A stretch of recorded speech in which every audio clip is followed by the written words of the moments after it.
Good afternoon बच्चों। देखिए, आज तो मैंने आपको 10 मिनट एक्स्ट्रा टाइम दे दिया अपने लंच कराने के लिए। या तो आप एक काम कीजिए, नीचे जाके बोल दीजिए कि हमारा टाइम लंच का बढ़ा दीजिए आप। मुझे बताओ, उससे पहले जो क्लास हुई थी वो कितने बजे तक के लिए थी? नॉर्मली 12 बजे तक की क्लास है क्या वो? तो उसको आप 11:50 तक रखवा लो। मेरी 12:20 है, तो 20 मिनट का ब्रेक आपको मिल जाएगा। ठीक है, तो ये आप ध्यान रखो। 12:10 का 12:15 हो सकता है, 12:20 होगा तो फिर मेरा कोर्ट डिले होगा भाई। फिर मैं ही सफ़र क्यों करूं? इस बार तो क्या आप सब टिफिन खोल के बैठे हो, तो क्या करूं फिर मैं अब? अच्छा भी नहीं लगता ना। हाँ हाँ। क्या भंडारा चल रहा है क्या, सबको खिलाओगे? राम राम भाई, राम राम। कुणाल सोनी जी, राम राम। तो चलिए क्लास करते हैं स्टार्ट अपनी। और लास्ट क्लास तक मैंने आपको टैक्स रेट पढ़ाए थे। जो स्टूडेंट खम्मा घड़ी, बहुत बढ़िया। ओहो, कहाँ गई अपना?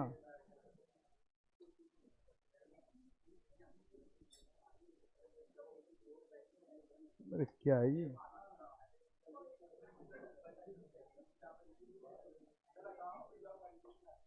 हैं? जो बच्चे 7A वाले बैच से हैं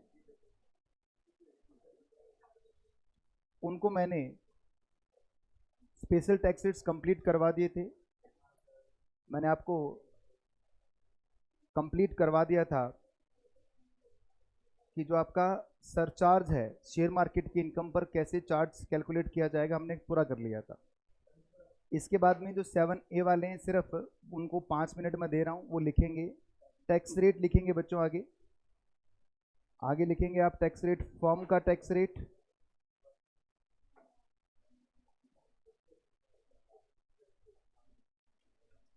पार्टनरशिप फॉर्म का टैक्स रेट। ये होता है बच्चों 30% फ्लैट है। यहाँ पर कोई स्लैब रेट नहीं है बच्चों। मतलब क्या हुआ कि अगर आप 1 रुपया भी कमाएंगे तो आपको 30% टैक्स देना पड़ेगा। ठीक है। इनका जो सरचार्ज है, जो बच्चे 7 बैच से हैं वो बताएंगे, बेटा बताओ सरचार्ज कितना है इनका?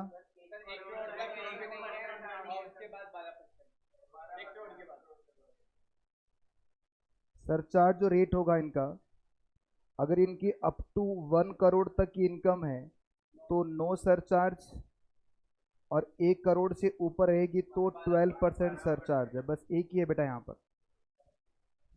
पार्टनरशिप फर्म के बाद में अगला कौन सा लिखवाया था मैंने? Including LLP। ये इसमें LLP इंक्लूड है भाई, ठीक है ना, ये भी लिख लेना। फिर लिखवाया था कोऑपरेटिव सोसाइटी।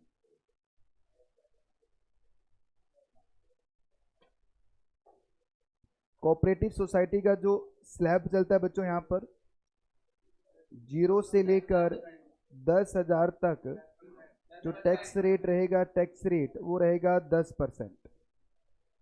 ठीक है भाई। और 10,000 से आगे 20,000 के बीच में कितना रहेगा? और 20,000 के बाद में टैक्स कितना होगा?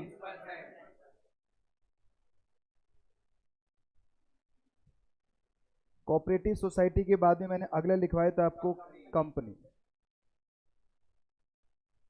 कंपनी बच्चों आपकी दो टाइप की होती है। एक होती है डोमेस्टिक कंपनी, एक होती है फॉरेन कंपनी। डोमेस्टिक कंपनी पर, फॉरेन कंपनी पे जो टैक्स रेट है वो दो टाइप की है, एक तो है 50% और एक है 40%। और रॉयल्टी की अगर इनकम है आपकी और अदर इनकम कोई आपकी है तो उस पर कितना है 40%। डोमेस्टिक कंपनी के लिए दो बातें हैं, प्रीवियस ईयर 90, हाँ लिख रहे हैं भाई, नाराज क्यों हो रहे हो। 80-90 में अगर टर्नओवर 400 करोड़ तक का है तो टैक्स रेट 25% होगा और अदर केस में टैक्स रेट होगा 30%। 7A वाले फिर से सुनिए, कंपनी दो टाइप की, एक डोमेस्टिक कंपनी होती है, एक फॉरेन कंपनी होती है। डोमेस्टिक कंपनी के अंदर प्रीवियस ईयर 18-19 में अगर आपका टर्नओवर 400 करोड़ तक का है, मतलब आप छोटी कंपनी है तो 25% टैक्स लगेगा, बड़ी कंपनी है तो कितना होगा 30% टैक्स आ जाएगा आपका, और हमेशा फिक्स हो जाएगा। और इनका जो सरचार्ज का रेट है,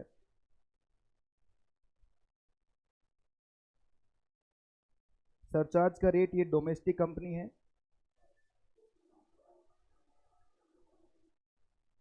ये फॉरेन कंपनी है।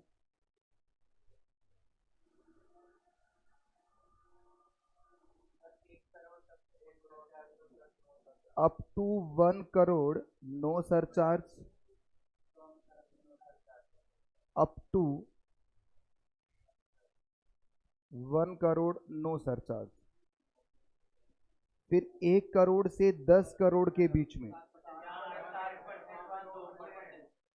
1 करोड़ से 10 करोड़ के बीच में यहां पर होगा 2%। 10 करोड़ से अबव होगा, 10 करोड़ से अबव होगा 5%। कितना ही लिखवाया था आपको?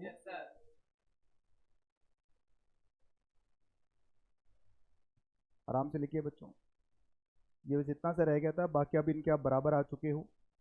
7A और 7 अब एक हो गया है। अब ये बैच कंप्लीट। अब हम इसके आगे पढ़ना स्टार्ट करेंगे, जल्दी से लिखिए बच्चों।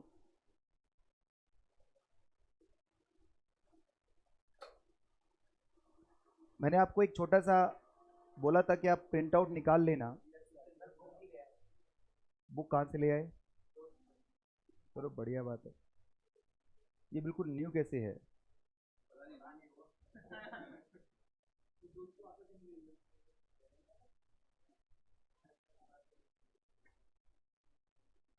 मैं फिर बता दूं, 7A वाले को शायद मैंने नहीं बोला, एक चैप्टर होगा बच्चों, चैप्टर नंबर 2 हमारे वेबसाइट पर है, इंस्टीट्यूट की वेबसाइट पर भी दिखाऊंगा आपको मैं। उसका एक प्रिंट आउट आएगा आपका, वो प्रिंट आउट है शायद 50-40 पेज का प्रिंट आउट है, 44 पेज का है।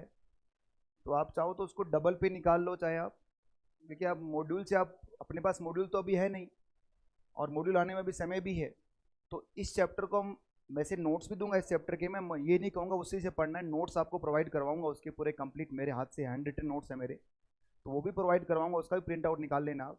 उसको हम पहले चैप्टर को रीड करेंगे वहाँ से, तो एक बस आपसे बस इतना सा एक वो प्रिंट आउट निकाल लेना, आपके 10-20 रुपये जो लगेंगे, उसकी मैं पार्टी कर दूंगा बाद में, लास्ट में जब बैच अपना एंड होगा तो आप उसको निकाल के रखिए, ताकि आपको ज़्यादा कंफर्टेबल तरीके से आप पढ़ पाओगे उसे, ठीक है ना।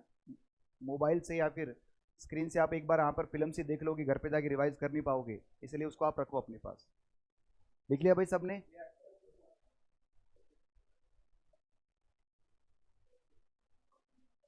1 क्वेश्चन बोलो भाई, कुणाल सोनी क्या क्वेश्चन है?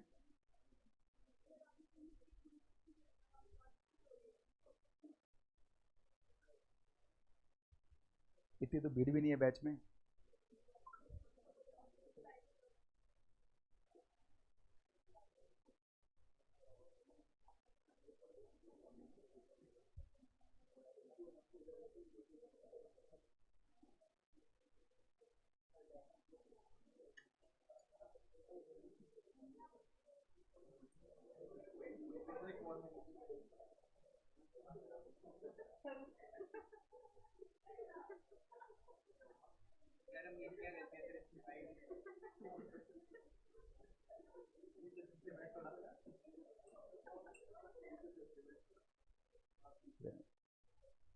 हो गया भी, लिख लिया आप लोगों ने?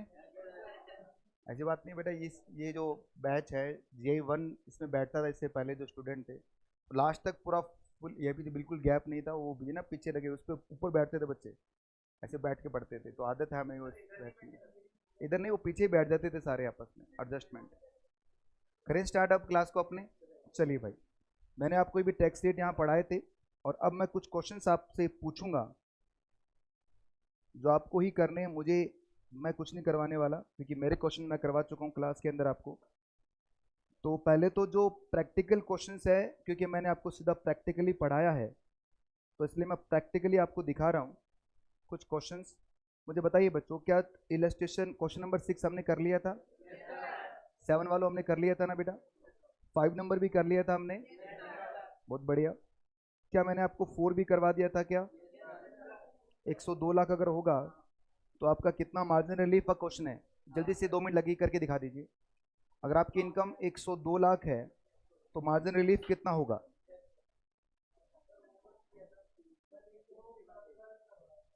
करवा दिया था क्या ये?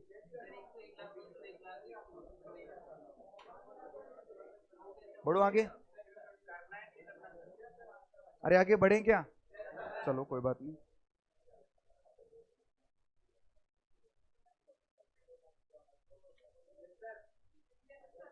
हो गया था ये भी?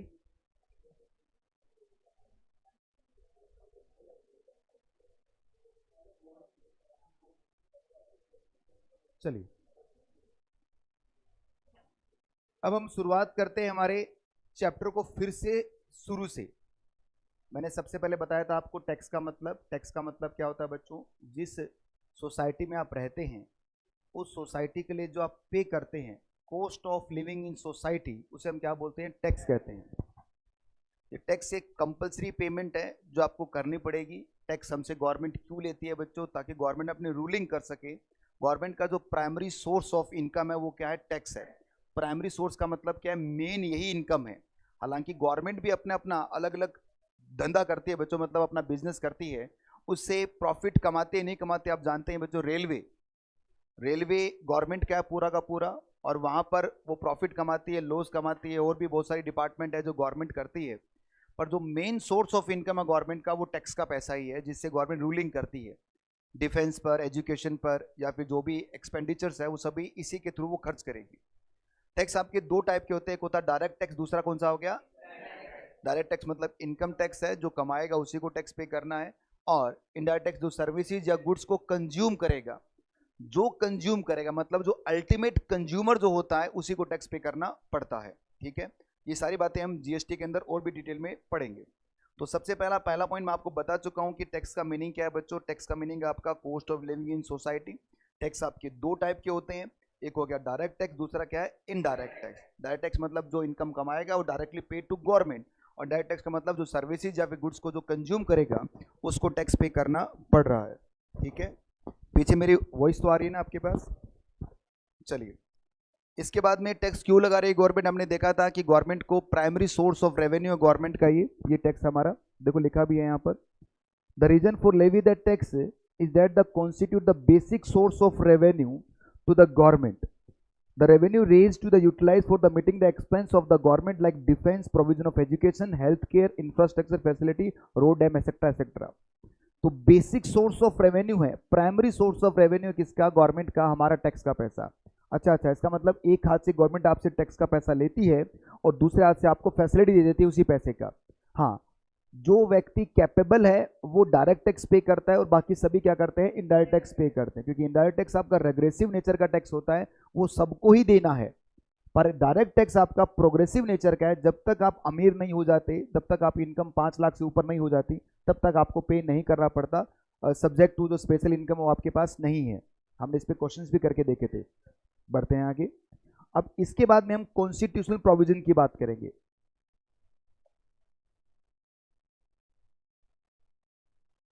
ये क्या आपस में बात कर रहे हैं क्या?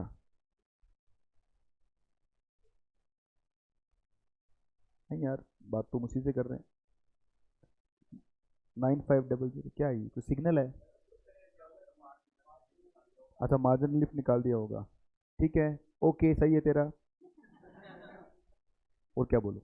देखिए बच्चों, अब क्वेश्चन ये उठता है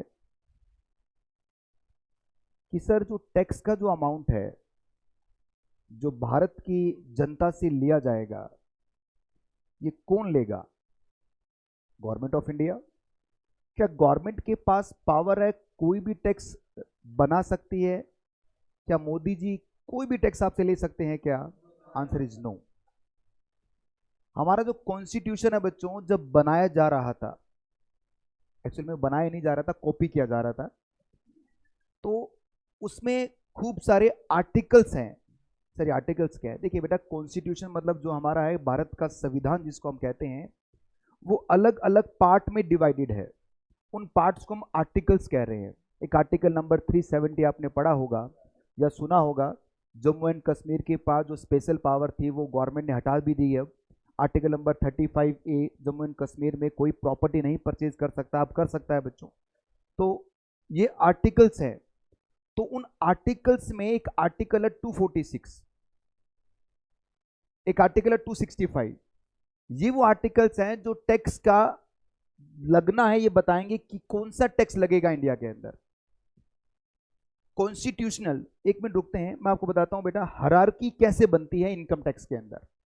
सबसे नीचे की जो पोस्ट है ऑफिसर क्लास की, जो ऑफिसर जिसको हम कहते हैं, वो होता है ITO, इनकम टैक्स ITO। हो सकता है आपके परिवार में भी कोई ITO की पोस्ट पर हो। मैं बता दूं बच्चों, ITO ऑफिसर क्लास में सबसे नीचे का होता है। मैं ये नहीं कह रहा क्लरिकल लेवल, नहीं नहीं, ऑफिसर की बात कर रहा हूं मैं। ऑफिसर ग्रेड के, इसके नीचे बहुत सारे लोग हैं। अगर ऑफिसर क्लास की हम बात करें तो सबसे नीचे की जो पोस्ट है वो ITO है, इनकम टैक्स के हिसाब से। ITO कैसे बनते हैं सर?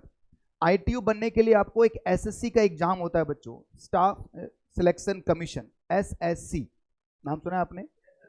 जो ग्रेजुएट लेवल के बाद में आपको देना पड़ता है। अगर आपकी अच्छी रैंकिंग आती है तो आपको पोस्ट मिलती है इनकम टैक्स ऑफिसर की, और आप फिर इनकम टैक्स ऑफिसर बनते हैं। तो अच्छा, इसका मतलब सर ये जो ITO बनने के लिए आपको इनकम टैक्स पढ़ना पड़ता? नहीं नहीं भाई, SSC अगर आपको पास करना है तो आपकी अच्छी इंग्लिश होनी चाहिए, अच्छी मैथमेटिक्स होनी चाहिए, अच्छी रीजनिंग होनी चाहिए, अच्छी जनरल नॉलेज होनी चाहिए, और अच्छी साइंस की पकड़ होनी चाहिए। आसमान नीला क्यों है, पानी गीला क्यों है, ये आपको पता होना चाहिए। हाँ, अरे आसमान नीला क्यों, इसका रीजन है भाई, ठीक है? तो हाँ, प्लीज मुझे बोलने दीजिए। अगर आपको ये पता है कि नीला गीला क्यों है तो आप ITO बनते हैं, और ITO बनने के बाद में आप क्या चेक करते हैं? इनकम, जो आपने अपने कोर्स में बिल्कुल भी नहीं पता आपको। एक साइंस के बच्चे को क्या पता डेबिट क्रेडिट क्या होता है? जैसे आपको नहीं पता, मुझे बताइए बच्चों, कार्बन के एटॉमिक नंबर कितने हैं? हमें तो ये नहीं पता एटॉमिक नंबर होते क्या हैं। नहीं बेटा, 16 होते हैं। अरे मैं साइंस से हूँ बेटा, बता दूँ मैं आपको, अपने भी बारे में बताऊँ। मेरा नाम CA, हाँ हाँ बिल्कुल, CA पवन नाम है मेरा। मेरे पास पहले साइंस था, उसके बाद में मैंने 12th क्लास तक मैं साइंस में था, उसके बाद में मैंने CA स्टार्ट किया और CA बन गया। नहीं ऐसा कुछ भी नहीं है, साइंस में मुझे पता चल गया कि अपना कुछ नहीं होने वाला यहाँ। देखिए, साइंस में मुझे जिस पोस्ट पे जाना चाह रहा था, देखिए मैं क्या, सभी आदमी को एकदम सुलझा होना चाहिए, पता रहना चाहिए भाई ये तेरी औकात है। अगर आप अपनी औकात में रहोगे तो सही जगह पहुंच जाओगे, अगर बेमतलब ऊपर उछाल लगाओगे तो गिर जाओगे। औकात में रहो यार, ये नहीं, हाँ ये ठीक है, ये औकात की बात है। तो मुझे पता था कि मुझे साइंटिस्ट बनना था, मैंने ये सपने देख रखे थे बचपन में, पर मुझे पता है कि नहीं यार, तू नहीं बन पाएगा, क्योंकि जिस हिसाब से तू, तेरे लाइफ स्टाइल है, साइंस तूने ले तो लिया है पर तेरी लाइफ खराब हो जाएगी, इसलिए फिर मैंने CA ज्वाइन किया। CA के अंदर मतलब कॉमर्स मैंने लिया, से सबसे ऊपर वाली डिग्री कौन सी है मैंने पता है भाई CA है सबसे बड़ा इसके अंदर, फिर मैंने CA किया और भगवान की दया से CA बन भी गए। अब सुनिए आप, तो ITO जो होता है वो इनकम टैक्स ऑफिसर सबसे नीचे का लोअर है। इसके ऊपर जो पर्सन होता है बच्चों, उसे बोलते हैं असिस्टेंट कमिश्नर या डिप्टी कमिश्नर, ये कमिश्नर लेवल का आ गया। इसके ऊपर जो होगा वो होगा जॉइंट कमिश्नर, JC जिसको बोलते हैं अपन, और इसके ऊपर आएगा बच्चों आपका CIT, commissioner of income tax. इसके बिल्कुल ऊपर रहेगा प्रिंसिपल, सॉरी ऊपर तो नहीं होगा, जॉइंट कमिश्नर, एक मिनट रुकिए,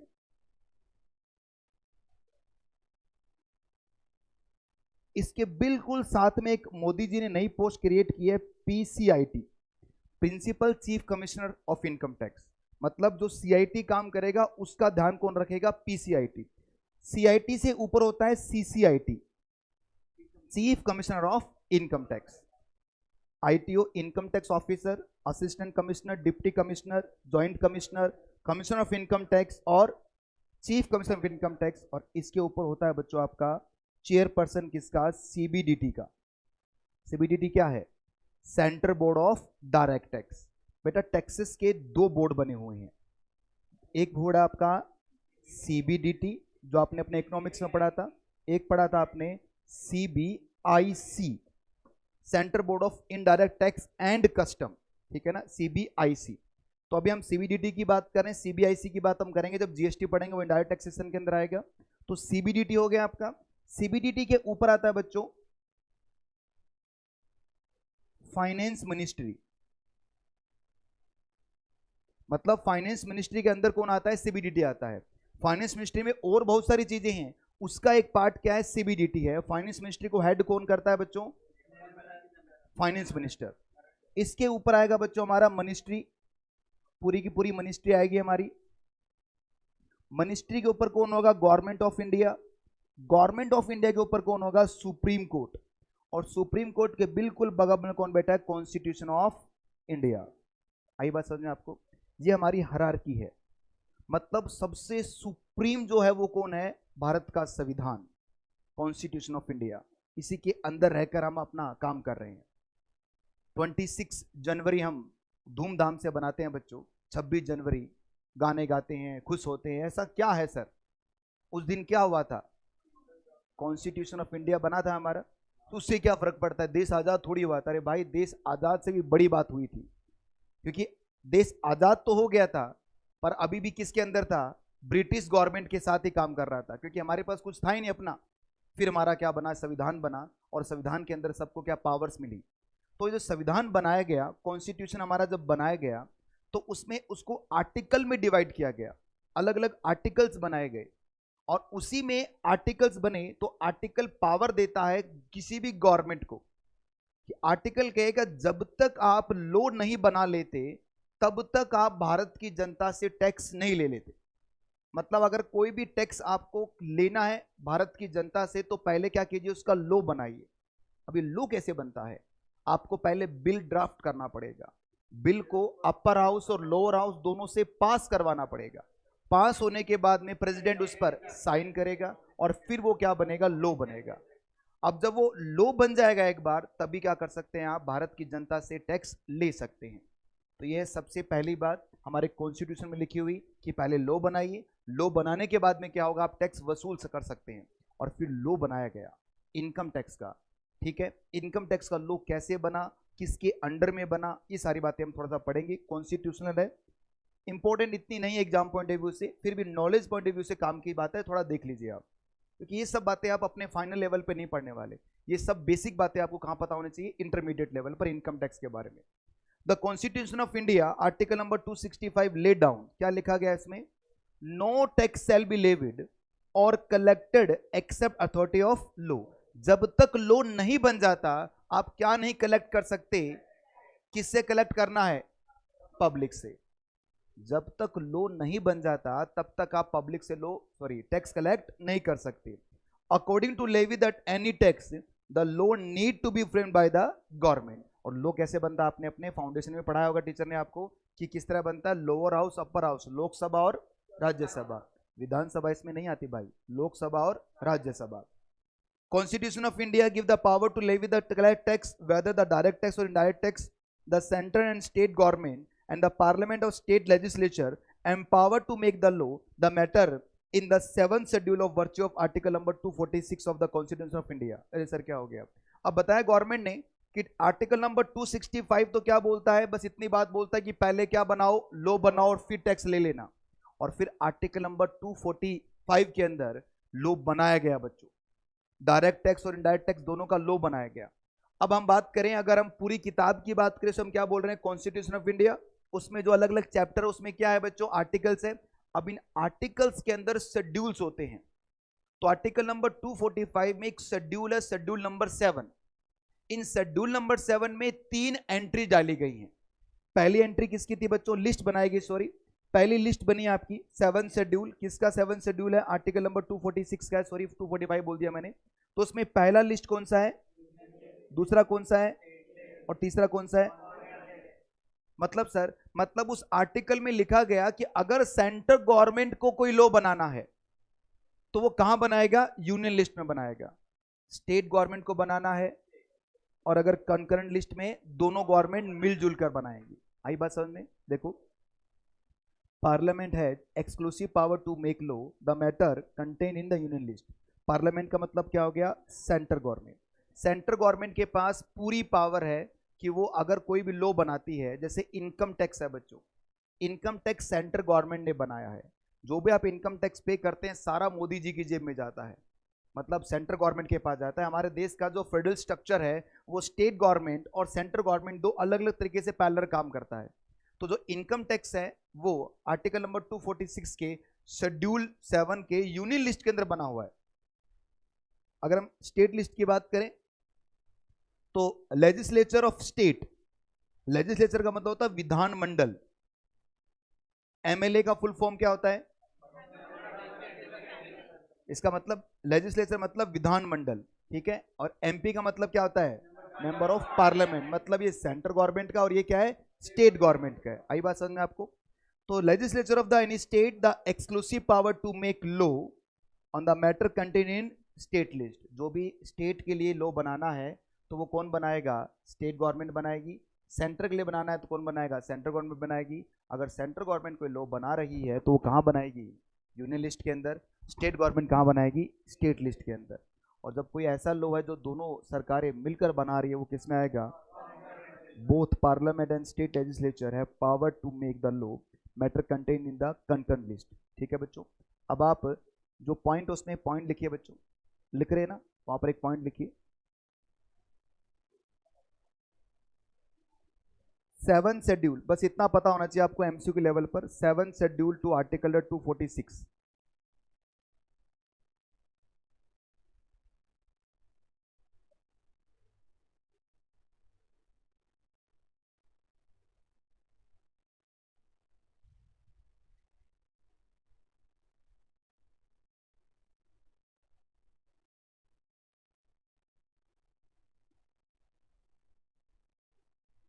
इसमें लिस्ट है बच्चों, और कितनी लिस्ट है? 3 लिस्ट है।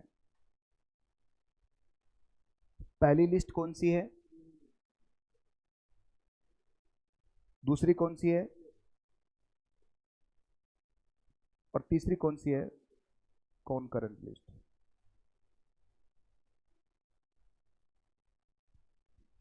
यूनियन लिस्ट मतलब पावर किसके पास है? यहां पर पावर किसके पास है? एसजी, समझ गए ना आप? सीजी मतलब सेंट्रल गवर्नमेंट, एसजी मतलब स्टेट गवर्नमेंट, और यहां पावर किसके पास है? Both government.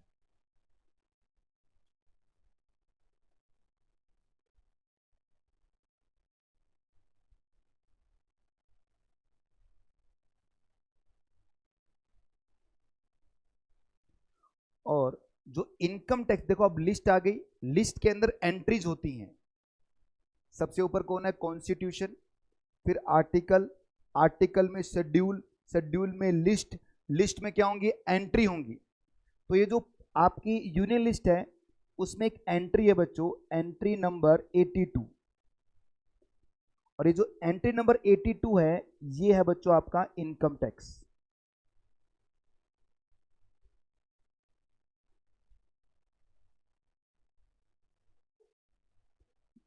और जो एंट्री है उसमें सेक्शंस लिखे गए हैं।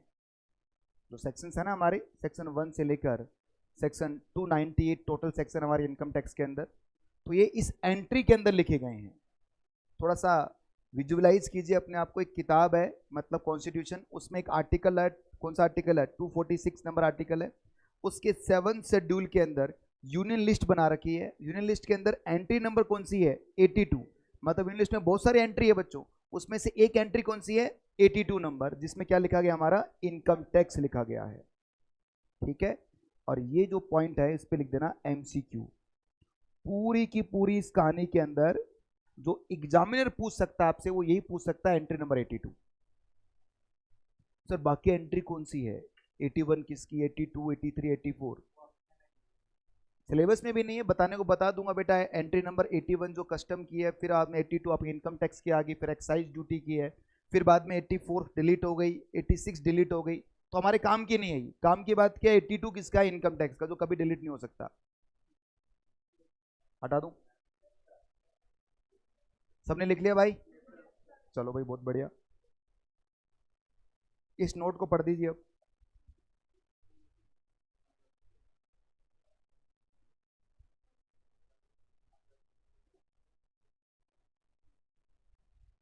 आज क्लास मेरी 2 बजे तक, बता दूं आपको मैं, 2 बजे तक क्लास है, बता रहा हूं मैं।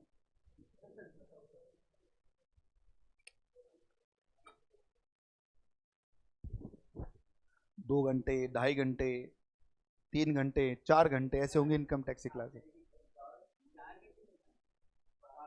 अरे पढ़ तो ले यार।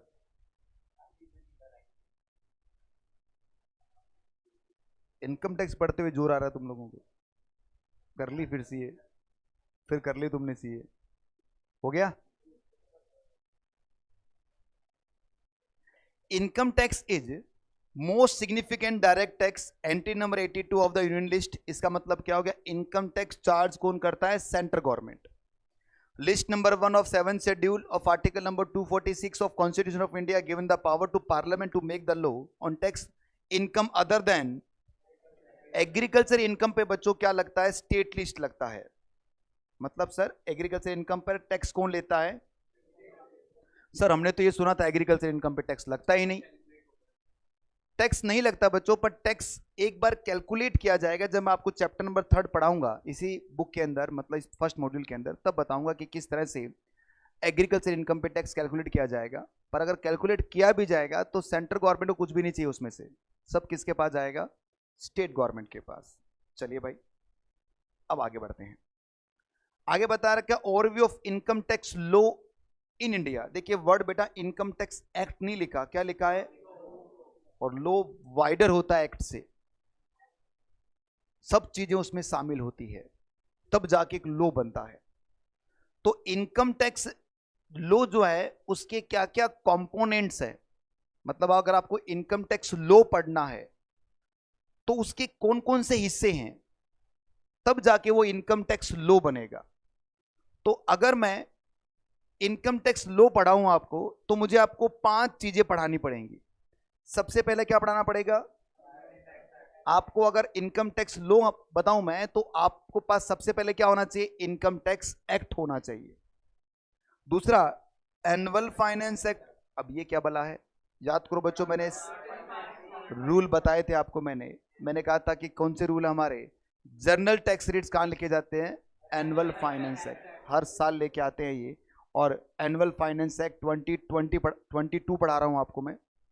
इनकम टैक्स के रूल्स भी आपको पढ़ने पड़ेंगे, कुछ नोटिफिकेशंस और सर्कुलर आपको पढ़ने पड़ेंगे, और लास्ट के अंदर लीगल डिसीजन जो कोर्ट के वो भी आपको देखने पड़ेंगे। ये बात जब आप अपना लॉ पढ़ोगे वहां पर भी आपको टीचर बताएगा, जो भी लोग दो के टीचर होंगे आपको वो बताएंगे इस तरह से जाके पूरा का पूरा कंपनीज लॉ बना है। वैसे ये है बच्चों, तो पहला क्या? इनकम टैक्स एक्ट पढ़ना पड़ेगा, annual finance act, rules, circulars और कुछ लीगल डिसीजन जो सुप्रीम कोर्ट डिसाइड करता है। आइए देखते हैं। सबसे पहली बात क्या है? इनकम टैक्स एक्ट 1961 लिखो। Component of income tax law.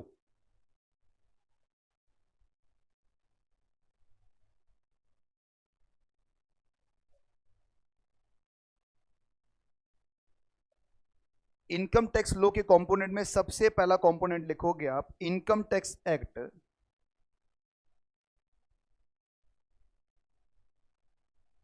1961।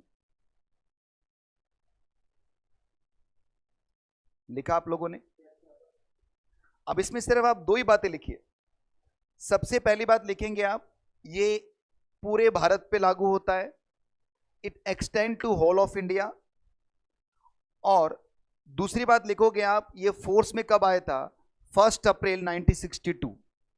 बना कब था ये, मतलब कॉपी कब किया गया था 61 में, और लागू कब किया गया 62 के अंदर 1 अप्रैल। एक ये रीजन भी है कि हमारा फाइनेंशियल ईयर 1 अप्रैल से स्टार्ट होता है। ठीक है, नेक्स्ट पॉइंट क्या है, इट कंटेंट, कितने सेक्शंस हैं इसमें, 298 सेक्शंस हैं, और कितने शेड्यूल्स है बेटा, 14 शेड्यूल्स हैं।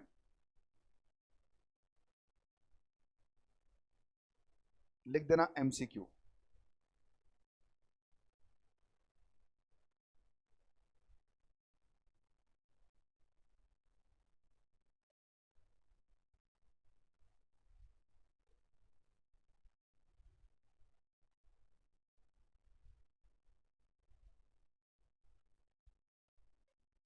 पीछे दिखाई तो दे रहा है ना।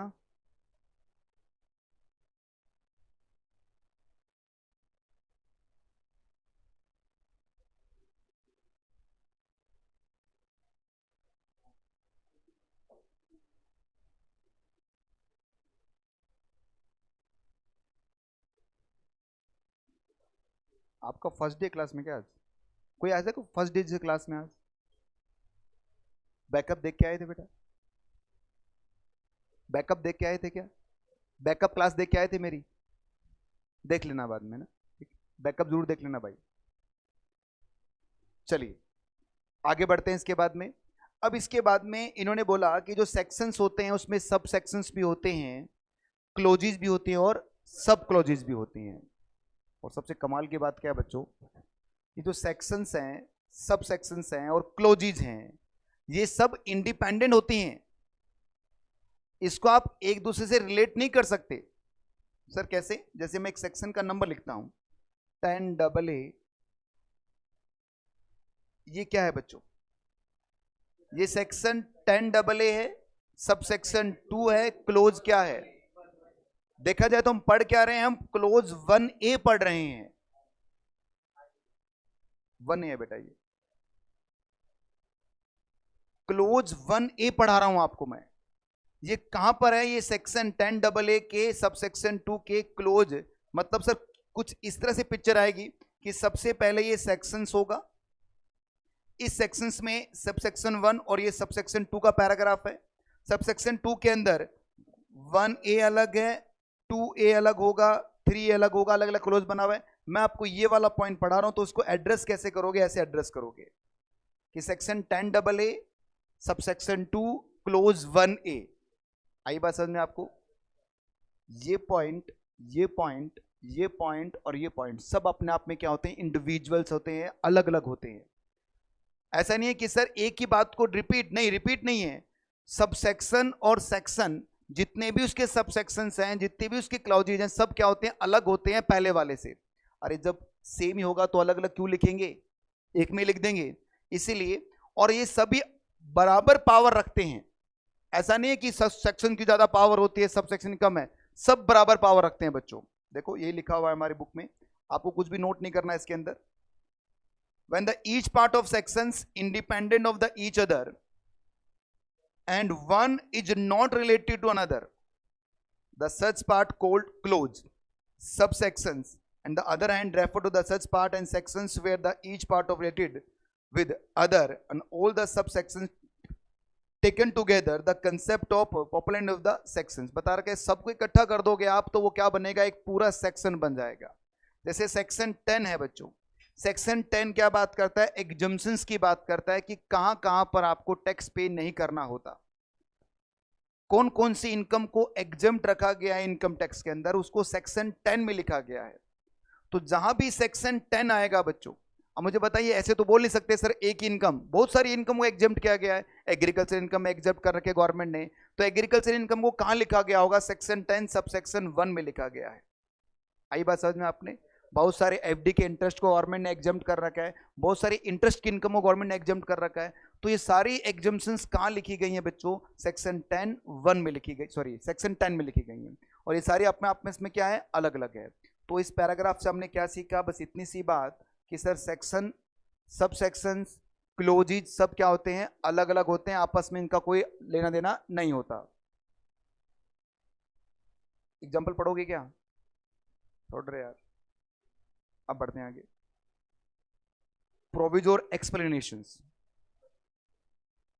प्रोविजो जो होता है बच्चों, वो एक्सेप्शंस होते हैं। जितना इंपॉर्टेंट सेक्शन है उतना ही इंपॉर्टेंट क्या होता है, उसका प्रोविजो होता है। प्रोविजो में जो लिखी गई बात है बच्चों, वो भी उतना ही पावरफुल है जितना सेक्शन में लिखा जाता है। चलो मैं एक वैसे आपको समझाने के लिए एक वैसे ही कहानी सुनाता हूं, समझने के लिए, ताकि आपको प्रोविजो और एक्सप्लेनेशन और सेक्शन सब समझ में आए। जैसे आर्टिकल नंबर 246 की एंट्री नंबर 1 जो आपकी लिस्ट है, उसमें हमने क्या करवा लिया, एक एक्ट पास करवा लिया, एमसीसी एक्ट। ठीक है, हमारे यहां पे एक प्रॉब्लम थी।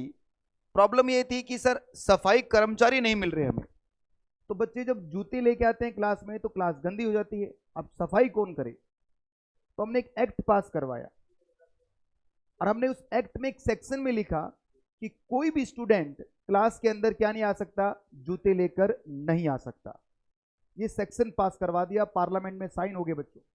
अब ये बाउंड, प्लीज, अब आप ड्यूटी बाउंड हो गए कि आप क्लास में जूते पहन के नहीं आ सकते। सब कुछ बढ़िया था, सब बच्चे ने जूते बाहर और बच्चे सब अंदर। हमारा जो मेन मोटिव था, क्लास में गंदगी हो रही है, वो हमारा सोल्व हो गया, हम खुश हो गए। पर अचानक एक स्टूडेंट जिसने 10,000 के जूते परचेज किए थे, बाहर से कोई वो आया हमारे पास, सर इधर आओ।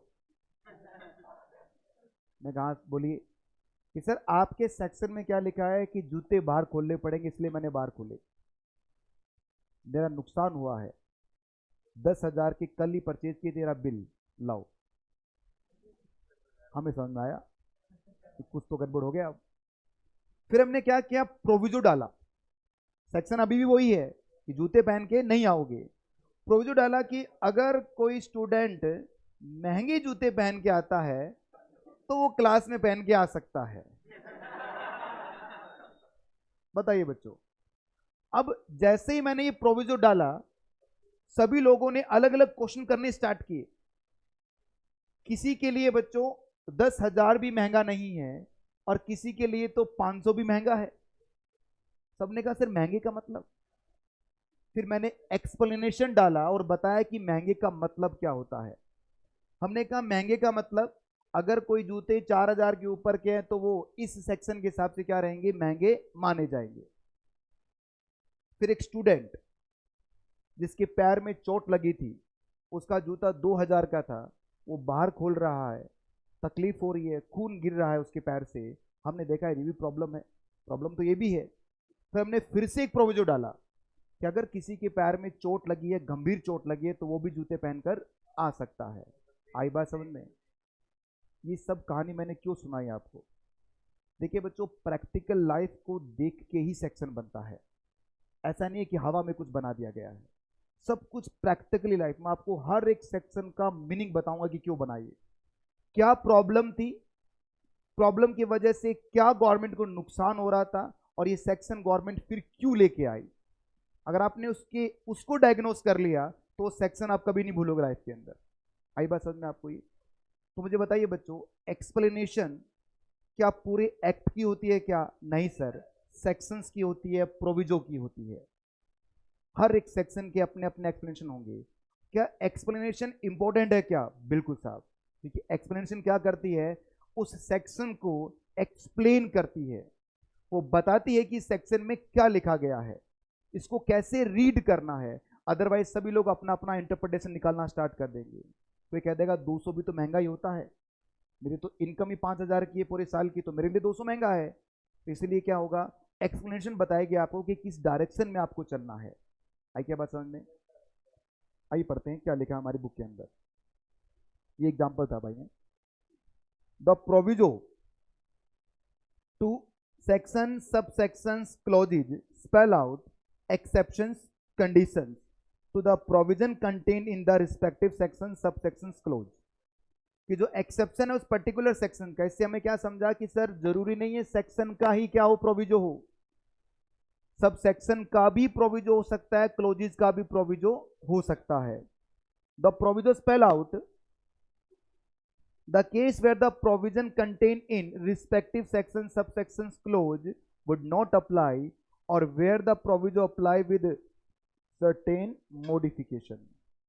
तो एक्सेप्शन बताता है बच्चों आपको, या प्रोविजो बताता है आपको कि सर ये सेक्शन कैसे अप्लाई होगा या कब अप्लाई नहीं होगा। एक्सप्लेनेशन का मतलब है explanation to section subsection clause give the clarification regarding the provision contained in the respective section subsection clause, कि सर जो आप सेक्शन लिख रहे हैं उसको कैसे रीड करना है। हम मैगी का पैकेट परचेज करते हैं, उसके पीछे स्टेप लिखे होते हैं कैसे बनानी है इसको, हालांकि अपने हिसाब से बना लेते हैं हम, फिर भी स्टेप लिखे हैं वो क्या है, उसके एक्सप्लेनेशन है कि पहले पैकेट को कट करो। अरे नलायक, बिना कट किए, मुझे तो आज तक ये समझ में नहीं आया। आप हमेशा देखना उस पर कोई भी पैकेट उस पर लिखा होगा पहले कट करो, अरे तो क्या डायरेक्ट थोड़ी खा जाऊंगा मैं, तो जनरल सेंस की बात है, कट तो होगा ही, इसके आगे क्या बताना। तो जिसने भी बना रखे हैं ये स्टेप अजीब से स्टेप है बच्चों। सबसे पहले स्टेप नंबर 1 कट करो उसको। अरे बहुत बहुत धन्यवाद, आपने बता दिया, अदरवाइज हम सीधा उबाल देते, बाद में पता चलता। तो चलिए अब देखिए बच्चों, ये जो सेक्शंस आपके सामने हैं, ये सेक्शंस में आपको अलग अलग डिफरेंट चैप्टर्स में पूरे पढ़ाऊंगा, डिटेल में पढ़ने वाले हैं सेक्शंस को हम। इसमें बता रखा है एक सेक्शन है section 80 GGB GGC. GGB GGC donations के लिए होता है बच्चों। जब पॉलिटिकल पार्टी को आप डोनेशन देते हो तो आपको ये सेक्शंस का मिलता है, डिडक्शंस मिलता है। तो 80 जीजीबी जीजीसी दो सेक्शंस है बच्चों। जीजीबी बोलता है कि सर आप अगर कंपनी है तो आप डोनेशन दे सकते हैं, जीजीसी बोलते हैं कि अगर आप अदर देन कंपनी है तो आप पॉलिटिकल पार्टी को डोनेशन दे सकते हैं। पर दोनों ही सेक्शन में प्रोविजन डाला गया और कहा गया अगर आपने कैश में दे दिया है डोनेशन किसी पॉलिटिकल पार्टी को तो ये क्या हो जाएगा, सेक्शन अप्लाई नहीं होगा, मतलब डिडक्शन आपको नहीं मिलेगा। फिर सुनिए, ये भी मैं पढ़ा नहीं रहा, मैं तो बता रहा हूं सेक्शन में क्या लिखा है, इसको डिटेल में पढ़ेंगे हम डिडक्शन वाले चैप्टर के अंदर, क्वेश्चंस भी करेंगे इसके ऊपर। पर फिलहाल 80 जीजीबी जीजीसी एक ऐसे सेक्शंस हैं जो बताते हैं कि किसी पॉलिटिकल पार्टी, आम आदमी पार्टी, बीजेपी, कांग्रेस, समझ रहे हो, तो पॉलिटिकल पार्टी को अगर आपने डोनेशन दिया है तो आपको डिडक्शन मिलेगा 80 जीजीबी का या सी का। बी कंपनीज के लिए होता है और सी क्या होता है, अदर देन कंपनीज के लिए होता है। पर इस सेक्शन में यही लिखा कि अगर आपने डोनेशन किस में दिया है, कैश में दे दिया है, तो फिर ये डिडक्शन आपको नहीं मिलेगा। तो इसका मतलब मेन प्रोविजन क्या है कि एक पॉलिटिकल पार्टी को डोनेशन दिया तो डिडक्शन मिलेगा, और इसका प्रोविजो क्या है, कैश में दे दिया तो सेक्शन अप्लाई नहीं होगा। पढ़िए 80 GGB GGC provide the deduction from the GTI from the respect of contribution made by the companies or other person respectively to political party or an electro trust। ये पढ़ेंगे section में, बताऊंगा electro trust क्या होता है।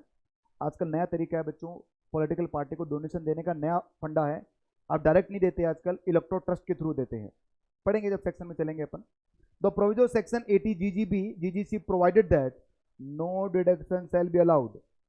Provided that मतलब proviso क्या बोलता है, अंडर द दो section in respect of any sum contribute by cash to political party और an electoral trust. The proviso of these section spell out the circumstances where the deduction would not be available there under respect of contribution made। तो बता रखा है अगर आपने कैसे दे दिया, उसको कैश में दे दिया तो डिडक्शन आपको अवेलेबल नहीं होगी। एक्सप्लेनेशन बता रहा है फिर आपको कि पॉलिटिकल पार्टी का मतलब क्या है। पॉलिटिकल पार्टी का मतलब सर वो पॉलिटिकल पार्टी जो बीजेपी चुनाव नहीं, नहीं बेटा, पॉलिटिकल पार्टी का मतलब होता है जो पीपल एक्ट है बच्चों हमारा है, इसमें लिखा है क्या, पीपल एक्ट 1950 बना। पीपल एक्ट में जो रजिस्टर्ड होता है वो बनती है पॉलिटिकल पार्टी। ये सब रजिस्टर्ड होती है, आपको रजिस्ट्रेशन करवाना पड़ेगा तब आप पॉलिटिकल पार्टी बनोगे। तो जो पीपल एक्ट में रजिस्टर्ड है उसे हम क्या कहेंगे, पॉलिटिकल पार्टी कहेंगे। पीपल एक्ट क्या करता है, पॉलिटिकल पार्टी ही बनाता है। तो जितनी भी पॉलिटिकल पार्टी हमारे इंडिया के अंदर, चाहे वो बीजेपी हो, चाहे वो कांग्रेस हो, चाहे वो आम आदमी पार्टी हो, चाहे वो फलाना हो, चाहे ढिमकाना हो, सब कहाँ रजिस्टर्ड है, पीपल एक्ट के अंदर। तो ये था हमारा पहला पॉइंट जिसमें हमने पढ़ा क्या, income tax act. Income tax act के अंदर टोटल 298 सेक्शन है, 298 सेक्शंस हैं, उनके सब सेक्शंस भी बहुत सारे हैं, उनके क्लोजेज भी बहुत सारे हैं, उनके प्रोविजो भी बहुत सारे हैं, उसके एक्सप्लेनेशन भी बहुत सारे हैं, जिसको मिला के आप पढ़ते हैं इनकम टैक्स एक्ट। हम पढ़ रहे हैं कंपोनेंट, किसके कंपोनेंट पढ़ रहे हैं बच्चों हम, इनकम टैक्स लॉ के कंपोनेंट। सबसे पहला क्या था, इनकम टैक्स एक्ट, फिर क्या आएगा, एनुअल फाइनेंस एक्ट। देखो बच्चों annual finance act. Point number 2 में लिखना आप, फाइनेंस एक्ट मत लिखना, आप लिखना एनुअल फाइनेंस एक्ट।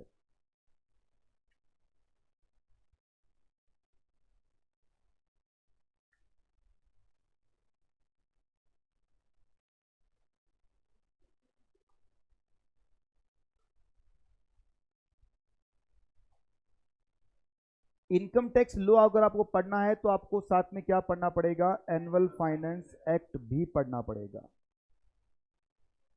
ठीक है,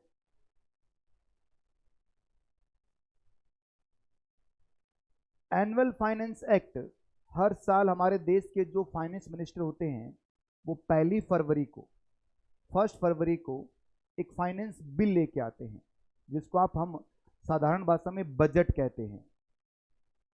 बजट जो होता है, बजट का मतलब कितना आपने खर्च किया, कहां से पैसा आएगा और कहां खर्च होगा, उसे बोलते हैं बजट। बेटा हमें वो नहीं पढ़ना, हम तो ये देखते हैं कि सर ये पैसा कमाया कैसे जाएगा, सिर्फ हमारा उतना हिस्सा इनकम टैक्स, कैसे खर्च किया जाएगा, एजुकेशन पे कितना खर्च होगा, डिफेंस पे कितना खर्च होगा, फलाने पे कितना, ढिमकाने पे कितना, ये उसका एक्सपेंडिचर वाला पार्ट है। इनकम आएगी कहां से, ये उसका इनकम वाला पार्ट है जो हम पढ़ रहे हैं।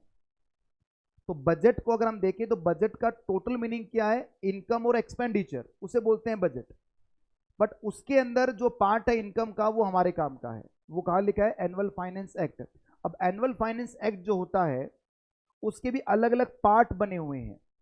हर साल फाइनेंस बिल पास होगा, जो हमारे देश के फाइनेंस मिनिस्टर होंगे वो पार्लियामेंट सेशन के अंदर 1 फरवरी को, सर ये फिक्स है क्या, बिल्कुल बेटा फिक्स है, 1 फरवरी को ही आएगा बजट। से आंधी हो, तूफान हो, कुछ भी हो उस दिन, संडे मंडे कुछ भी हो, हमेशा 1 फरवरी को ही आएगा। अरे बोलिए, प्रेजेंट किया जाएगा पार्लियामेंट के सेशन में, अपर हाउस लोअर हाउस दोनों से पास होगा, और वो जो फाइनेंस बिल होगा उस फाइनेंस बिल को दोनों हाउस से पास करवाने के बाद प्रेसिडेंट साहब, हमारे देश के जो प्रेसिडेंट है अभी जो नए बनने वाले द्रौपदी जी बन जाएंगे, आज इलेक्शन चल रहे हैं, पता होगा आप लोगों को, पता है क्या, राष्ट्रपति के चुनाव चल रहे हैं। पेपर पढ़ते हो बेटा,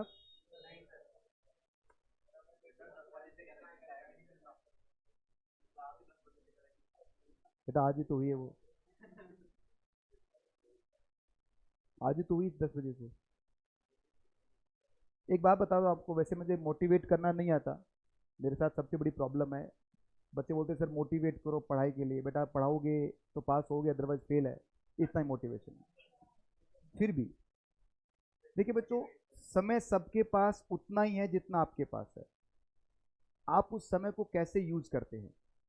विराट कोहली के पास भी बेटा 48 घंटे ही हैं, सॉरी 24 घंटे, 48 नहीं है उसके पास, मैं 2 दिन की बात कर रहा था, मैं 2 दिन की बात कर रहा था। सुनिए, अब इस 24 आवर्स को आप किस तरह यूज करते हैं वो आपके ऊपर है, वो आपके ऊपर है, आप पर कोई बाउंडेशन नहीं है। आप चाहे कितना भी देखिए, आदमी अपने आप से झूठ कभी नहीं बोल सकता, जो सच्चाई है वो है। मेरी सच्चाई है बेटा, मैं क्या हूं मुझे पता है, कि मैं एक किसान का बेटा हूं, मैं सीए बना हूं, मैं यहाँ पढ़ा रहा हूं, मुझे ये पता है, मेरी सच्चाई मुझे पता है, आपको भी आपकी सच्चाई पता है। आप उस 24 आवर्स को कैसे यूज करते हैं वो आपके हाथ में है। उस 24 आवर्स को यूज करके आप विराट कोहली भी बन सकते हैं। देखिए, कोई जन्म से विराट कोहली नहीं बनता। सोचिए बेटा, आज उसको हम देखते हैं, हालांकि वो आजकल परफॉर्मेंस उसका अच्छा नहीं है, जब दूसरी की बात हम करें तो वो जो भी पर्सन है वो एक दिन में सक्सेसफुल नहीं हुआ, कोई गॉड गिफ्ट नहीं है उसके पास कि भाई गॉड गिफ्ट मिला वो ऑटोमेटिकली, नहीं नहीं, कितनी मेहनत की होगी उस बंदे ने, कितनी मेहनत की होगी उसने, कभी पूछिए उसके दिल से, कितना घंटे उसने काम किया होगा, कितना काम किया होगा अपने आप के ऊपर, तब जाके उसका फिटनेस देखिए बच्चों। आप तो कुछ भी चर लेते हो, ये मिला वो खा लिया, ये मिला वो खा लिया, उससे पूछ के देखो कुछ भी खाता है क्या वो। फिटनेस, विराट कोहली की इतनी जबरदस्त फिटनेस है बच्चों, आपने देखते हैं अपन क्रिकेट, लड़कियों समझते हो क्रिकेट, तुम लड़कियों हो क्या, हाँ कोई बात नहीं बेटा, हमारा ही फेवरेट भी रोहित शर्मा भी है, विराट कोहली भी है, सभी फेवरेट है। चलिए, मैं कुछ बता रहा था, आप बीच में अब, एनुअल फाइनेंस एक्ट के 4 पार्ट होते हैं भाई।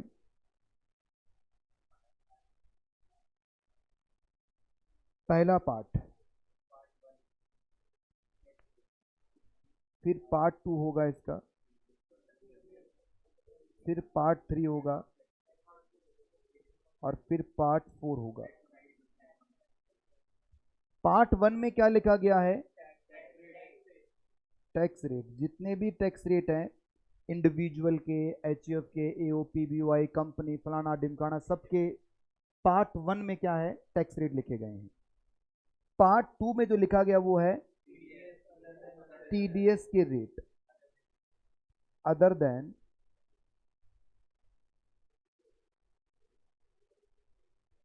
सैलरी। पार्ट 3 में लिखा गया बच्चों एडवांस टैक्स के रेट।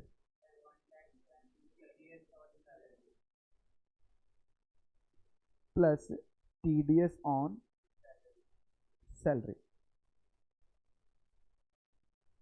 और जो लास्ट पार्ट है उसमें लिखा गया है टैक्स ऑन एग्रीकल्चर इनकम। हालांकि ये टैक्स कलेक्ट कौन करेगा? Collected by state government. और कैलकुलेट कौन करेगा? Central government. मतलब पार्ट 1 कैलकुलेट होगा।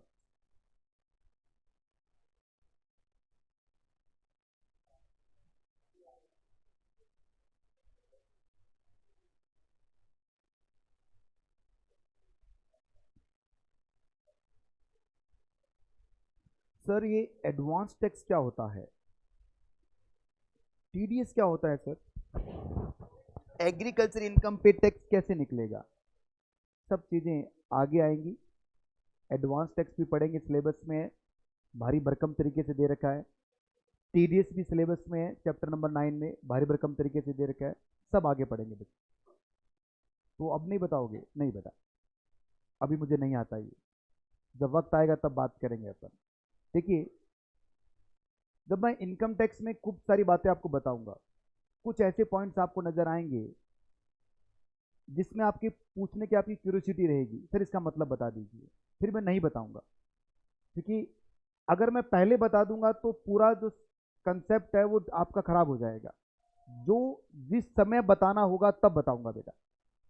आप से कुछ भी समझिए उसको, फिर कि इसको नहीं आता, ये पढ़ के आएगा, जो भी आपको अच्छा लगे सोचिए बेटा। पर मैं ये मान के चल रहा हूँ किसी भी बच्चे को इनकम टैक्स नहीं आता यहाँ पर, और सब बिल्कुल फ्रेश बैठे हैं। और मुझे मेरे हिसाब से आपके दिमाग पर इनकम टैक्स लिखने दीजिए, मजा आएगा आपको, कहीं कंफ्यूजन नहीं आएगा।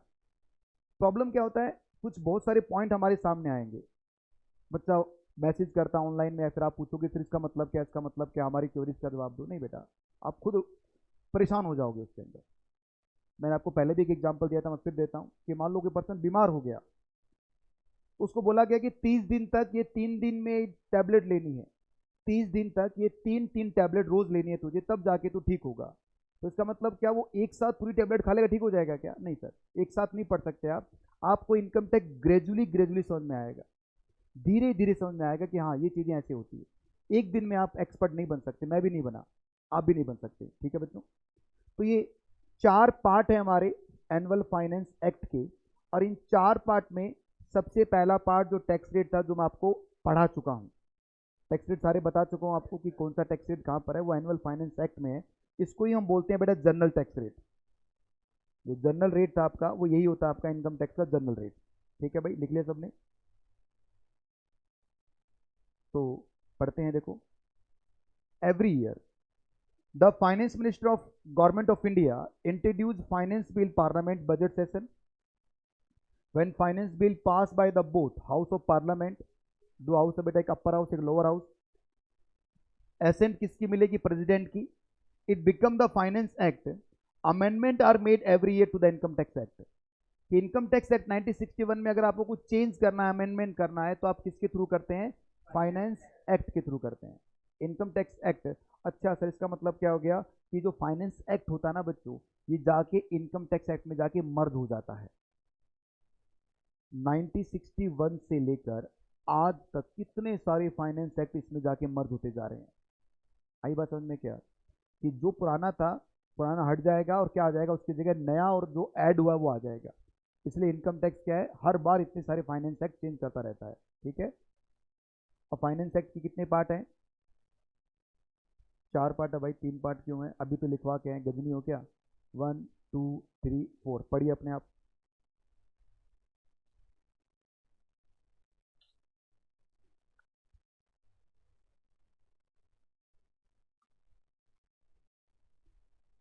पहला part, specify the rate of tax applicable of the current assessment year according to the part 1 of first schedule of finance act 2021, specify the rate of finance assessment year 21-22। मतलब फाइनेंस एक्ट में जो current year के जो rate होंगे कितने होंगे वो बताया गया पार्ट 1 के अंदर। पार्ट 2 में क्या बताया गया बच्चों, टैक्स डिडक्टेबल एट सोर्स मतलब TDS according to part 2 of the first schedule of finance act, specify the rate with the deductible at source मतलब क्या बता रखा है बच्चों, टीडीएस के रेट बता रखे, कौन से रेट होंगे टीडीएस के। Part 3, the rate for the calculating of income tax deducting the tax from the income chargeable under the head salary, तो मतलब टीडीएस किसका, सैलरी का, और साथ में एडवांस टैक्स के रेट। और लास्ट पार्ट में क्या लिखा हुआ है, एग्रीकल्चर इनकम पे टैक्स कैसे आएगा। हालांकि एग्रीकल्चर इनकम पे स्टेट गवर्नमेंट क्या लेती है, टैक्स कलेक्ट करती है, पर कैलकुलेट कौन करके देगा आपको। अब इसके बाद में अगला है, लिखो बेटा next component, income tax rule.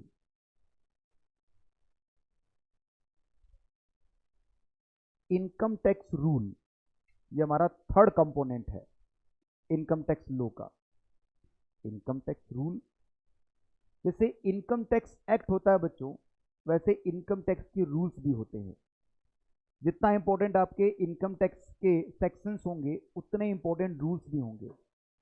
तो रूल्स की जरूरत क्यों है, जब सेक्शंस हैं तो रूल की जरूरत क्यों पड़ रही है। देखिए बच्चों, सेक्शन को अगर चेंज करना है तो क्या करना पड़ेगा, वेट करना पड़ेगा 1 फरवरी का, वेट करना पड़ेगा बजट सेशन का, और सेंट्रल गवर्नमेंट के पास ही पावर है, क्योंकि फाइनेंस मिनिस्टर कौन है बेटा, सेंट्रल गवर्नमेंट का पर्सन है, उसी के पास पावर है, वो क्या करता है, उस सेक्शन को चेंज कर सकता है।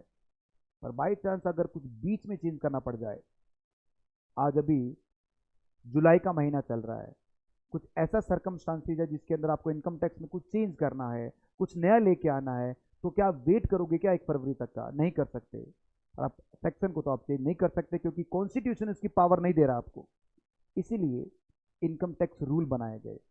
इनकम टैक्स रूल सीबीडीटी के अंडर में काम करते हैं। सीबीडीटी कौन है, जो पूरे इनकम टैक्स को गवर्न करके चलती है। अब ये पावर, थोड़ी सी पावर गवर्नमेंट ने किसको डेलीगेट कर दी है, सीबीडीटी को डेलीगेट कर दी कि देख भाई हम तो कब आएंगे, साल में 1 दिन आएंगे, पर पूरा काम तो किसको करवाना है, सीबीडीटी को तो करवाना है। तो बोला गया सीबीडीटी, अगर तुम्हें लगता है कि कोई नया रूल बन, क्योंकि सेक्शन नहीं बना सकता सीबीडीटी, सेक्शन कौन बना सकता है, सिर्फ सेंट्रल गवर्नमेंट। सेक्शन बनाने की पावर सेंट्रल गवर्नमेंट के पास है, बेचारे सीबीडीटी के पास नहीं है। इसलिए सीबीडीटी क्या बनाता है, रूल बनाता है। सीबीडीटी रूल बनाएगा, जैसे सेंट्रल गवर्नमेंट सेक्शन बनाती है, जैसे सेक्शंस के सब सेक्शंस होते हैं वैसे रूल के भी सब रूल्स होते हैं। जितनी पावर सेक्शंस में है उतनी ही पावर किसके अंदर है, रूल्स में भी है, इनकम टैक्स के रूल्स। आई बात समझ में आपको, ये लिखा आपने, लिखिए आप, ये मत लिखना, जो बोलूं सिर्फ वही लिखना। The CBDT empower to make rule for carrying out the purpose of act, और इसके साइड में एमसीक्यू भी लिख देना। फिर सेक्शंस कौन बनाता है बच्चों, दोस्त आप लिख नहीं रहे,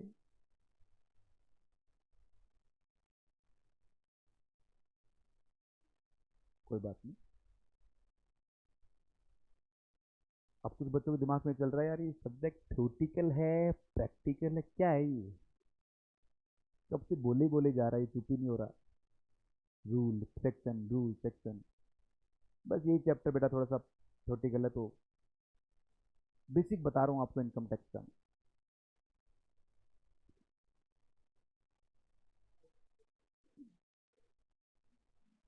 सेकंड पॉइंट भी लिख लीजिए, proper administration of the income tax act 1961, the cbdt frame the rules from time to time and these are collectively called income tax rules। तो cbdt जो रूल बनाएगा, रूल्स के भी बेटा प्रोविजो होते हैं, रूल्स के भी एक्सेप्शंस होंगे, ठीक है। बाकी कोई पढ़ने की जरूरत नहीं है आपको, 2 पॉइंट लिख लीजिए बस इसमें।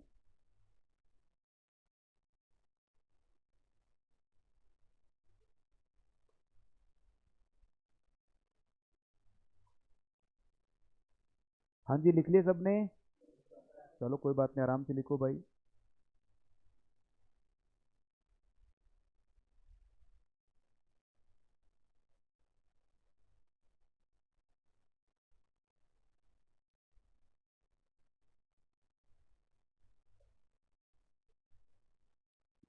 ये पॉइंट नहीं लिखने आपको, ये दोनों पॉइंट।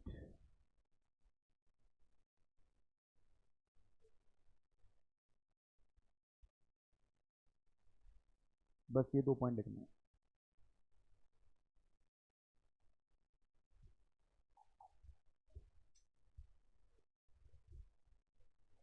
अब बढ़ते हैं बच्चों हम सर्कुलर नोटिफिकेशंस की तरफ।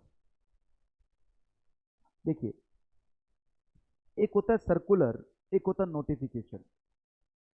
जब डिपार्टमेंट टू डिपार्टमेंट आपस में कोई बात होती है, कोई ऑर्डर पास होता है, तो उसे सर्कुलर बोलते हैं अपन। डिपार्टमेंट ऑर्डर को सर्कुलेट करता है अपने जो नीचे के ऑफिसर है उन सबको, जो भी सब डिनोट ऑफिसर होंगे उनको वो सर्कुलेट करेगा कि आपको इस बार इनकम को ऐसे चेक करना है, आपको एसएससी को इस तरह से, आपको आजकल नई टेक्नोलॉजी आ चुकी है, किस तरह से आपको पर्टिकुलर एसएससी के पर्टिकुलर केस के अंदर भी काम करना है। इसका मतलब क्या हो गया, सर्कुलर डिपार्टमेंट टू डिपार्टमेंट होते हैं बच्चों। दिल्ली के इनकम टैक्स डिपार्टमेंट को जयपुर के इनकम टैक्स डिपार्टमेंट को कोई ऑर्डर पास करना है तो वो क्या करेगा, सर्कुलर इशू करेगा। सर्कुलर एक पर्सन के लिए नहीं होगा, सर्कुलर बहुत सारे लोगों को, और वो बहुत सारे लोग हैं कौन, सभी डिपार्टमेंट के लोग हैं, उनको बताने के लिए होता है। सर्कुलर कभी भी एसएससी, एसएससी कौन होता है बच्चों, वो जिसको टैक्स पे करना है इनकम टैक्स में, उस पर बाइंडिंग नहीं होता। जब दो ऑफिसर आपस में बात कर रहे हैं तो ये सर्कुलर के थ्रू बात करेंगे। तो एक ऑफिसर ने सर्कुलर इशू किया अपने छोटे ऑफिसर को, तो क्या छोटा ऑफिसर उस सर्कुलर को मानेगा क्या? यस सर, क्योंकि सर्कुलर डिपार्टमेंट को बाइंड करते हैं, ड्यूटी बाउंड, उसको मानना पड़ेगा। पर एसएससी पर बाइंडिंग नहीं है बच्चों। एसएससी चाहे तो देखे चाहे तो छोड़े, उसकी मर्जी है। पर हाँ, अगर वो सर्कुलर एसएससी को कोई बेनिफिट देने वाला है तो ले लो, नहीं तो छोड़ दो, क्योंकि सर्कुलर के थ्रू आप एसएससी को ड्यूटी बाउंड नहीं कर सकते। पर हाँ, नोटिफिकेशन जो होता है उसके थ्रू क्या करते हो आप, एसएससी को भी और डिपार्टमेंट दोनों को क्या करते हो आप, बाउंड कर देते हो। जब भी कोई नोटिफिकेशन निकलता है, नोटिफिकेशन निकाला गया कि सर इनकम टैक्स की रिटर्न की फाइलिंग की जो डेट है हम उसको आगे बढ़ा रहे हैं, तो ये सर्कुलर नहीं होगा, ये नोटिफिकेशन होगा, क्योंकि सबको बताना है आपको। पर हाँ, इनकम टैक्स में जो इस डेट तक जिन्हें रिटर्न फाइल कर दी उनका जो असेसमेंट ऑर्डर है पहले पास कर देना, ये क्या हो रहा है बच्चों, सर्कुलर हो रहा है। एक डिपार्टमेंट दूसरे डिपार्टमेंट को बता रहा है कि इन लोगों ने जो रिटर्न फाइल किए ना उसका पहले असेसमेंट करवा लेना। ये आपस में बात कर रहे हैं लोग, तो अगर एसएससी ने सुन लिया कि अच्छा पहले फाइल करूंगा तो क्या हो जाएगा, मेरा असेसमेंट पहले हो जाएगा, तो ठीक है बेनिफिट ले ले, बेनिफिट चाहे तो ले ले तू, पर हम आपस में बात करें हमारी ये। पर अब ड्यूटी, गवर्नमेंट ने क्या बोला कि सर जो इनकम टैक्स रिटर्न फाइलिंग की जो डेट थी हम उसको अब 6 महीना आगे बढ़ा रहे हैं, 2 महीना आगे बढ़ा रहे हैं, 1 महीना आगे बढ़ा रहे हैं। तो जब डेट आगे बढ़ा रहे हैं इसका मतलब क्या हो गया, सबको एक साथ बताया जा रहा है, तो ये क्या होगा, नोटिफिकेशन। लिखो अगला point, circular notification.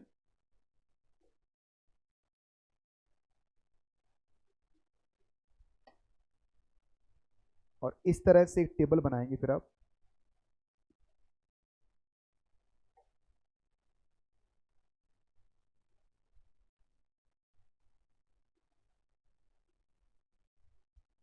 Circular notification.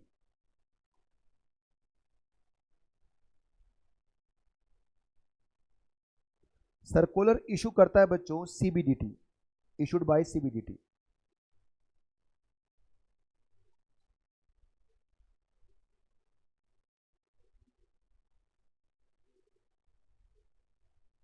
Notification issue कर सकता है सीबीडीटी भी, ऑब्लिक सेंट्रल गवर्नमेंट भी, पर सर्कुलर हमेशा कौन इशू करेगा, सीबीडीटी इशू करेगा। ये होगा गाइडेंस ऑफ ऑफिसर, मतलब डिपार्टमेंट, डिपार्टमेंट के गाइडेंस के लिए होगा बच्चों ये। और सर्कुलर क्या करता है, बाउंड टू ऑफिसर या income tax department. Income tax department को ये ड्यूटी बाउंड करता है। ये गाइडेंस देगा आपको,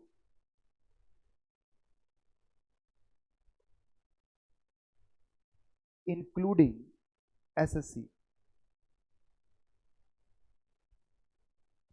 और ये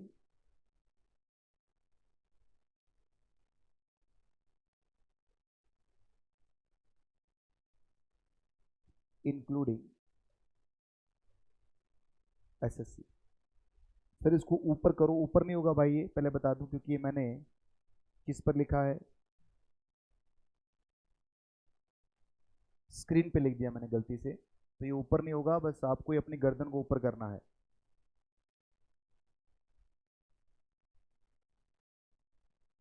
साइड में एमसीक्यू लगा देना भाई।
बता दूं,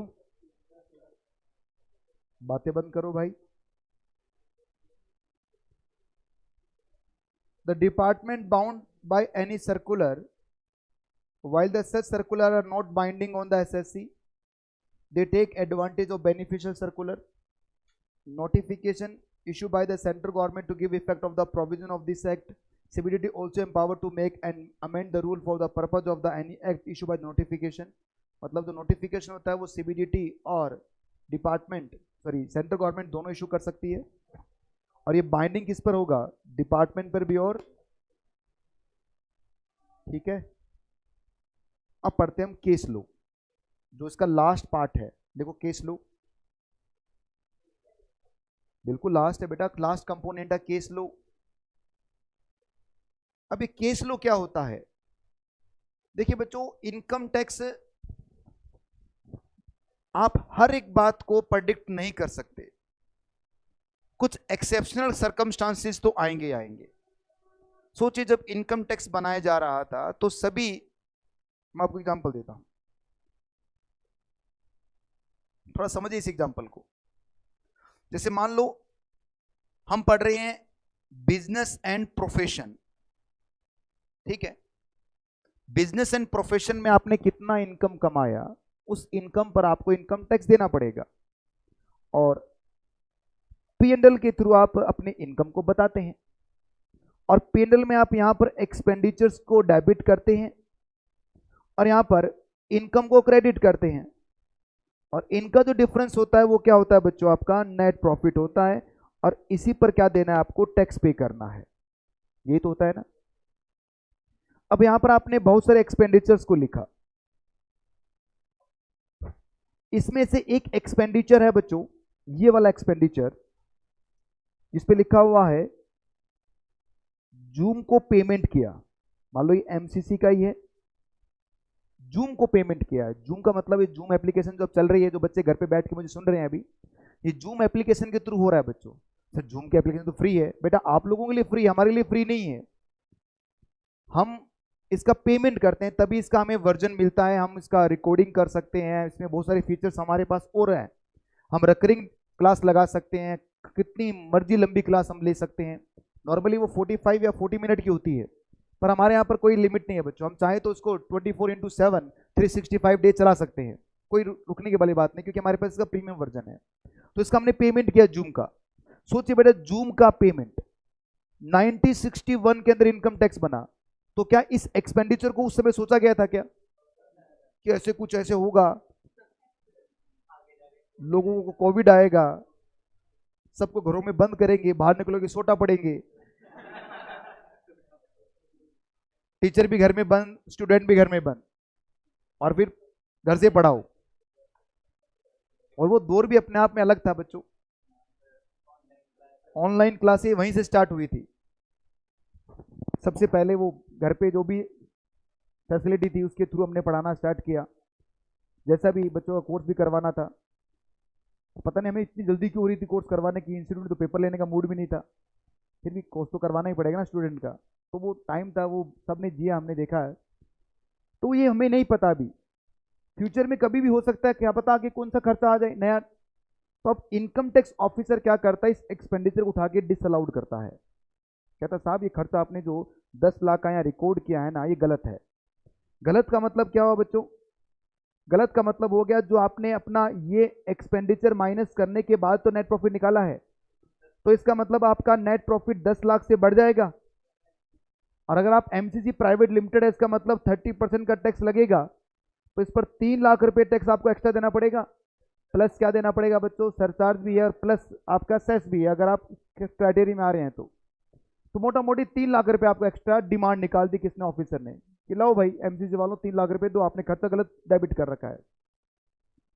अब एमसीसी कह रहा है भाई सही तो है, बिजनेस के लिए तो हमने किया है ये बात आज हम डिस्कस कर रहे हैं, पर उस समय डिस्कस नहीं की गई है। तो अब क्या होगा? डिपार्टमेंट का और एसएससी का लिटिगेशन होगा।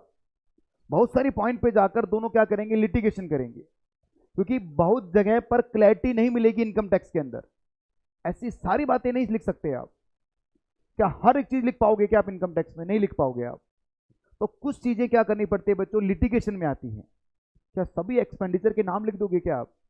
सोचिए कितने टाइप की बिजनेस है, हजारों टाइप के बिजनेस है। उन हजारों टाइप के बिजनेस में लाखों टाइप के एक्सपेंडिचर होते हैं। क्या उन सभी लाखों को आप इनकम टैक्स में लिख दोगे क्या? लिखोगे तो इनकम टैक्स फिर तो कि पूरी कमरे की जितना हो जाएगा। इसीलिए लिटिगेशन तो होना है। एसएससी कुछ कहेगा, डिपार्टमेंट कुछ कहेगा, और इस लिटिगेशन को दूर करने के लिए कौन है हमारे पास?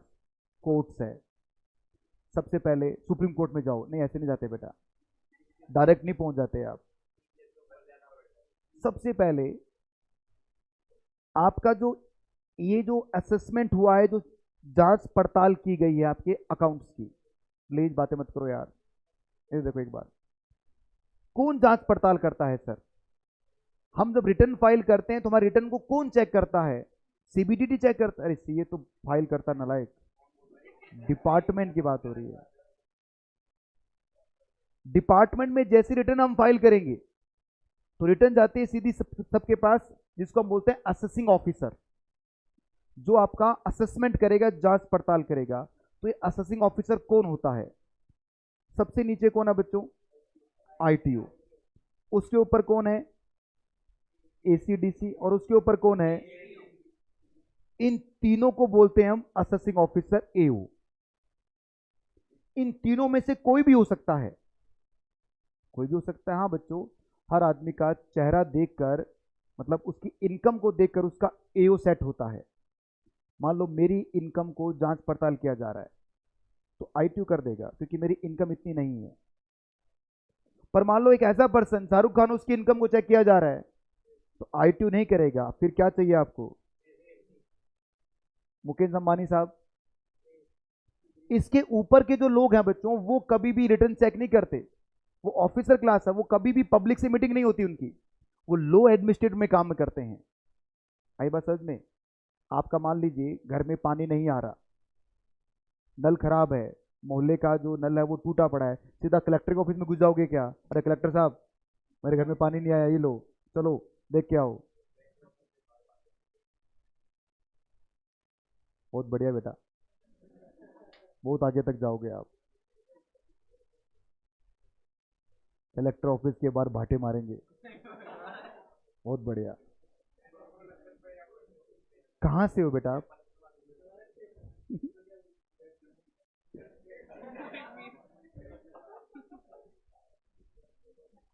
तो सबसे पहले आप, जो आपके ऑफिसर ने आपकी एक जांच पड़ताल की है बुक्स ऑफ अकाउंट्स की, आप उसके जो सीनियर ऑफिसर होगा उसको शिकायत करोगे कि सर देखो आईटीओ ने 3 लाख का डिमांड बनाया जो गलत है। उसके बाद में ये जो अपील होती है वो जाती है सीआईटी के अंदर। सीआईटी मतलब कमिश्नर को आप अपील करते हो कि साहब देखो ये गलत हुआ है मेरे साथ में। कमिश्नर या तो इस 3 लाख को माफ कर देगा या कहेगा नहीं साहब 3 लाख का पर टैक्स लगेगा। ये सीआईटी ऑर्डर पास करेगा। इस ऑर्डर को आप लेके जाओगे आईटीएटी के अंदर। अब आईटीएटी बच्चों डिपार्टमेंट नहीं है, इनकम टैक्स अपीलेंट ट्रिब्यूनल, ये कोर्ट आ गया, कंपनी कोर्ट नहीं बेटा। जैसे मान लो किसी पर्सन ने किसी पर्सन को मार दिया तो क्या सीधा सुप्रीम कोर्ट पहुंच जाएंगे? नहीं सर।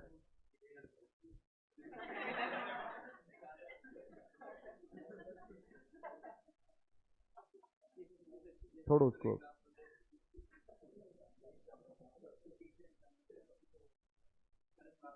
क्या बिल्कुल ही वो खत्म कहानी है क्या? है ही नहीं क्या एकदम ही? सिर्फ वो वही देखते हो क्या, क्या बोलते हैं वो, रील,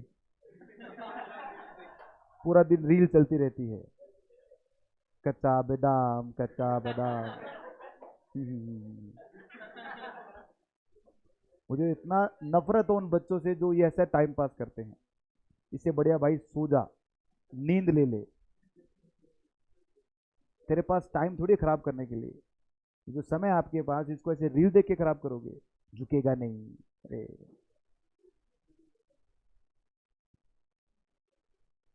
बहुत सारी चीजें हैं बच्चों।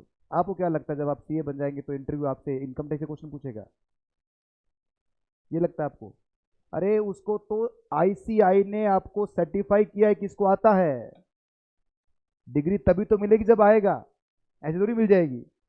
तो ये नहीं पूछने वाले आपसे, ये तो आपके पास डिग्री है, ये तो सर्टिफाई कर रहा है खुद इंस्टीट्यूट की ये परफेक्ट है हमारी तरफ से, ठप्पा लगा के भेजेंगे बेटा। जनरल चीजें, बहुत सारी जनरल चीजें। तो इसीलिए दिमाग को खोल के बैठा करो। मैं आपको कोई हिस्ट्री नहीं पढ़ा रहा कि बाबर ने ये किया, हुमायूं की तलवार ये थी, उतनी भारी थी, इतना सूट पहनता था, ये चौड़ाई थी, अकबर की फूफे की बुए की शादी वहां हुई, ये थोड़ी पढ़ा रहा हूँ आपको मैं। हम तो रियल फैक्ट पे बात कर रहे हैं, आज के समय क्या चल रहा है मार्केट के अंदर। और आज से ही पेपर पढ़ना स्टार्ट करो बच्चों। स्पोर्ट्स पेज देखा आपने, उसके बिल्कुल साथ में एक पेज होता है देश विदेश व्यापार, ये हमारा पेज है कॉमर्स के बंदों का, इसे जरूर पढ़ा करो। कुछ पढ़ो ना पढ़ो वो पेज जरूर पढ़ा करो बच्चों, क्योंकि लोग हमसे उम्मीद करेंगे। जब तक टेबल के उस तरफ है उस तरफ सीख रहे हो बेटा आप, जब टेबल के इस तरफ आओगे उस समय सीखना बंद हो जाएगा, फिर लोग आपसे उम्मीद रखेंगे। आप किसी सीए से पूछते हैं वो एक, सर ये टैक्स का, हाँ मैं देख के बताता हूँ, नहीं हो पाएगा। इसीलिए सीखिए, या उम्र है आपकी सीखने की। चलिए, case law refer to the decision given by the court. जो भी कोर्ट डिसीजन देगा उसे हम केस लो कहते हैं। और केस लो भी इतना इंपॉर्टेंट है, अगर कोई पर्टिकुलर केस के अंदर लिटिगेशन को सुप्रीम कोर्ट, हाई कोर्ट या किसी भी कोर्ट ने सेट किया है तो उसका रेफरेंस आप ले सकते हो। जूम एप्लीकेशन का एक्सपेंडिचर हमने डेबिट किया, 3 लाख काम पर डिपार्टमेंट कहता है कि यह खर्चा गलत है आपका। हम सुप्रीम कोर्ट, हाई कोर्ट में गए, हाई कोर्ट ने कहा कि ठीक है पवन जी आपका ये एक्सपेंडिचर अलाउ है। तो अब क्या होगा, जितने भी इंस्टीट्यूट है पूरे राजस्थान के अंदर जो ये जूम एप्लीकेशन का खर्चा डेबिट कर रहे हैं, उन सबको ये एक्सपेंडिचर अलाउ कर दिया जाएगा, क्योंकि हाई कोर्ट ने क्या दिया, डिसीजन दिया है। अगर आईटीएटी ने डिसीजन दिया होता तो सिर्फ मेरे केस में अलाउ होता, पर यदि यही डिसीजन सुप्रीम कोर्ट दे देगा तो supreme court law of land होता है बच्चों। सुप्रीम कोर्ट ने जो बात बोल दी है वो अब लॉ बन जाएगा और पूरे इंडिया में क्या हो जाएगा, वो अप्लाई हो जाएगा। कुछ हाई कोर्ट के, सुप्रीम कोर्ट के केस में आपको पढ़ाऊंगा, हमारे सिलेबस में कुछ सेक्शंस हैं, सॉरी कुछ केस लो अब हम डिस्कस करेंगे। पर फिलहाल the study of law, the important and unavoidable part of study of income tax law, not possible for the parliament to conceive the provide the all possible issue that may be arise in the parliament. Implementation of act, hence the judiciary will here to dispute between the SSC and department give the decision of various issues. कि जब judiciary और SSC के बीच में कोई dispute होता है तो उसके लिए क्या होता है बच्चों, ये कोर्ट बने हुए हैं। The supreme court apex court of country, the lay down by the supreme court law of land and the decision given by the high court will apply on the respective state and the high court have jurisdiction। आई बात समझ में? तो जिस state का high court है केवल वो decision उसी स्टेट पर अप्लाई रहेगा, और अगर सुप्रीम कोर्ट ने बोल दिया तो क्या होगा, ये पूरे इंडिया पर अप्लाई हो जाएगा। केस लो लिखा आपने, केस लो के दो टुकड़े करेंगे आप इस तरह से। वैसे केस लो आप फाइनल लेवल पे पढ़ोगे डिटेल के अंदर, पर फिर भी दो चार केस लो है जो आपको हमारे इंटरमीडिएट लेवल में आपको पढ़ाऊंगा मैं। एक होता है हाई कोर्ट का, एक होता है सुप्रीम कोर्ट। हाई कोर्ट क्या होता है बच्चों, decision given by high court will apply in respective state।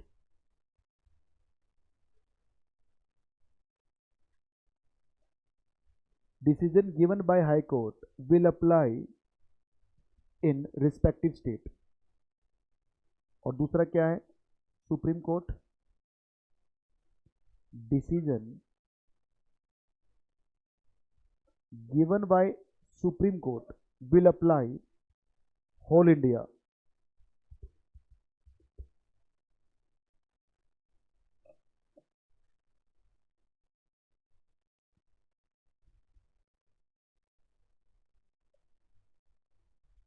पूरे भारत में अप्लाई होगा, इसे लॉ ऑफ लैंड बोलते हैं, लॉ ऑफ लैंड।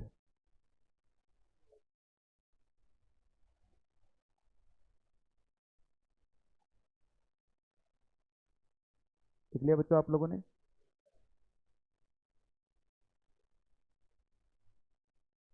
चलिए, तो ये कंपोनेंट थे हमारे, टोटल 5 कंपोनेंट है। पहला इनकम टैक्स एक्ट है, एनुअल फाइनेंस एक्ट है,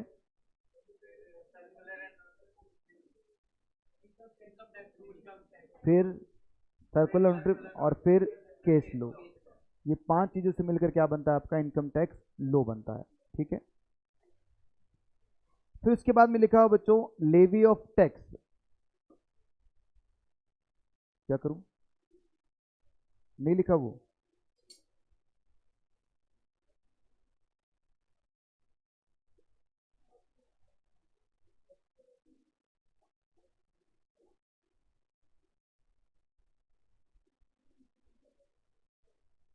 देखो, levy of income tax, please बातें बंद करो। इनकम टैक्स कैसे लगेगा तो बता रखा है कि सिर्फ पर्सन जो होता है ना, पहली बात लिखी इसमें, income tax lay down the total income of the previous year the every person, कि जो भी आप इनकम कमाओगे उसकी जो टोटल इनकम आएगी उस पर इनकम टैक्स लगेगा। मैंने आपको बताया भी था, सबसे पहले सैलरी की इनकम होती है, फिर हाउस प्रॉपर्टी है, business and profession, capital gain, other sources. इन सबको आप जीटीआई बोलते हैं बच्चों। इसमें से क्या कम करोगे, डिडक्शंस माइनस करोगे, इसे क्या होगा आपका, इसे बोलते हैं टोटल इनकम। तो ये टोटल इनकम जो है इसी पर क्या लगेगा, टैक्स लगेगा। याद है आपको? और ये बात यहाँ लिखी है, tax levied on the total income. ठीक है सर। और पर्सन का मतलब क्या है, individual, HUF, association of person, body of individual, firm, company etcetera. AJP भी हो गया, लोकल अथॉरिटी हो गया, दो नहीं लिखे इसमें। तो सबसे पहले बताया कि सर टोटल इनकम कैसे निकलेगा, डिटरमाइन करना पड़ेगा आपको सबसे पहले क्या, अपना रेजिडेंशियल स्टेटस। इसका मतलब आपको पहले क्या पढ़ना पड़ेगा, चैप्टर नंबर 2, क्या नाम है इसका, या एक काम करते हैं, मैं आपको इसी चैप्टर में ये इनिशियल पेज खोल के दिखाता हूं। सबसे पहला जो चैप्टर नंबर 2 है हमारा, वो कौन सा है, स्कोप ऑफ टोटल इनकम। तो फर्स्ट स्टेप है, आपको पहले क्या निकालना पड़ेगा, अपना स्टेटस निकालना पड़ेगा। स्टेटस निकाल लिया। स्टेटस निकालने के बाद में फिर बता रखा है स्टेटस कैसे निकलता है बच्चों, थोड़ा सा। फिर classification of income under different head, ये आपके अलग अलग 5 हेड है, उसमें आप इनकम को क्लासिफाई करोगे। फिर computation of income of each head, exemptions, deductions, clubbing of income, minor income, set of and carry forward, computation of GTI, deduction from GTI, total income, application of rate of tax मतलब TDS का application rate, surcharge 87A की rebate, advance tax, और last में क्या करोगे, tax payable, refundable और return of income मतलब return file करोगे। फिर क्या आपने ऊपर से बता दिया। मैं देखो ये बोलना चाह रहा हूं, ये जो उसने लिखे है ना 4 पेज के अंदर, ये हमारा सिलेबस है। सबसे पहले क्या पढ़ेंगे हम, अब 2 तरीके हैं। पहला तरीका है कि सर इसमें जो 4, 5, 10 लाइनें लिखी हैं उसको मैं समझाऊं, और दूसरा तरीका है बच्चों कि हम पूरा का पूरा स्टेटस वाला चैप्टर पढ़ें। अब यहाँ ये आधा चैप्टर या आधा पेज पढ़ा के क्या हो जाएगा, मतलब वाली बात है क्या कोई। अरे हम पढ़ने वाले हैं पूरा का पूरा चैप्टर। चैप्टर नंबर 2 है इनकम, जो पार्ट नहीं बनेगी। फिर क्या आ गया बेटा, आपकी 5 हेड की इनकम, टाइम लगेगा इसमें 2 महीना मुझे। फिर पढ़ेंगे हम हमारा टोटल इनकम, ये क्लबिंग ऑफ इनकम है, ये आपका set of and carry forward है, ये आपका डिडक्शंस है, ये आपका कंप्यूटेशन है, ये आपका टीडीएस एडवांस टैक्स है, और लास्ट में क्या है बच्चों, आपका रिटर्न फाइलिंग कैसे करोगे यार। सर कहना क्या चाहते हो, कहना ये चाहता हूं बच्चों, ये जो पेजेज हैं कोई काम के नहीं है। इसमें यही बता रखा है कि आगे चैप्टर्स में आपको कैसे कैसे टैक्स निकालना सीखना है, और यही तो हमारा सिलेबस है, इसके लिए तो हम यहाँ पर इकट्ठे हुए हैं। ठीक है। उसके बाद में असेसमेंट के बारे में बता रखा है कि असेसमेंट क्या होता है, आपकी इनकम का जांच पड़ताल करना, आपकी इनकम को चेक करना, ये असेसमेंट है। और ये असेसमेंट आप सीए फाइनल में पढ़ोगे बच्चों, आपके इंटरमीडिएट में नहीं है। वैसे तो इंटरमीडिएट में अभी भी आप भी नहीं हो, ऑफिशियली तो इंटरमीडिएट में नहीं हो आप, बट ये फाइनल लेवल पे आप पढ़ोगे असेसमेंट क्या होता है। ठीक है ना, अलग अलग सेक्शंस क्या आप पढ़ोगे असेसमेंट। सेक्शन 140 तक आपके सिलेबस में है, 140 के बाद में आप फाइनल में पढ़ोगे, असेसमेंट 140 के बाद आता है। फिर पर्सन के बारे में बता रखा है, पर्सन हमारे 7 टाइप के बताए थे मैंने। पहला कौन है, दूसरा कंपनी, फर्म, ये 7 लोग हैं बच्चों। इंडिविजुअल कौन होता है, नेचुरल पर्सन, जो जन्म लेता है बच्चों, आप लोग, मैं नेचुरल हूं ना, ठीक है। एचसीएफ तो आपने पढ़ा ही है, ये पढ़ाऊंगा भी नहीं मैं, सिलेबस में लिखा है हमारी, 2-3 पेज में लिखा हुआ है, रीड करोगे आप। फिर भी कोई डाउट हो तो मुझसे पूछ लेना, ठीक है।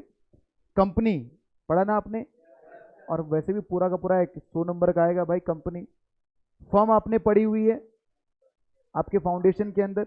एओपी बीआई में आपको समझा ही चुका हूं कि सर अगर कोई पर्सन जो एक इवेंट के लिए इकट्ठे हो रहे हैं, लोकल अथॉरिटी मतलब गवर्नमेंट हो गया, और एजीपी का मतलब अगर कोई पर्सन इन 6 में नहीं आता तो किस में आता है फिर वो, जैसे आईसीएआई, ये क्या है, एक एजीपी है,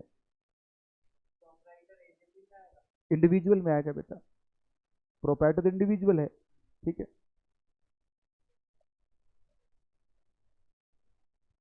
ये सब वही है। ये कंसेप्ट आपका रेवेन्यू एक्सपेंडिचर क्या होता है, कैपिटल एक्सपेंडिचर क्या होता है बच्चों, ये बिल्कुल नहीं पढ़ाने वाला, आप मत देखिए मेरी तरफ, मैं नहीं पढ़ाने वाला, पढ़ लेना अपने आप। अभी कहाँ और भाई।